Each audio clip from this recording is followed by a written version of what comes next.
Hello viewers, আসসালামু আলাইকুম। আজকে আমি বানাবো গোলগোলা। এর জন্য আমি 1 কাপ ময়দা নিয়েছি। এখানে আমি চিনিটা আধা কাপ নিয়েছি। ভালোভাবে মিশিয়ে নেব। নিয়ে নিব 1 চা চামচের মতন ইস্ট। ময়দার সাথে ভালোভাবে মিশিয়ে নেব। দিয়ে দেব আধা কাপের মতন দুধ। এখন কুসুম গরম পানি দিয়ে এটা আমি ভালোভাবে মিশিয়ে নেব।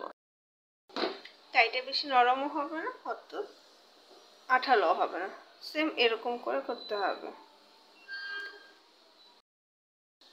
এখন আমি এটা রেখে দেবো আধা ঘন্টার জন্য। আধা ঘন্টা পর রেস্টে রাখার পর এরকম জালি জালি হয়েছে, তার মানে গোলাটা পারফেক্ট হয়েছে। এখন এটা ডুবো তেলে ভেজে নেব।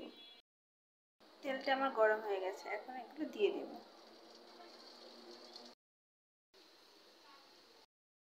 এক পিঠ ভাজা হয়ে গেলে আরেক পিঠ উল্টিয়ে দেব।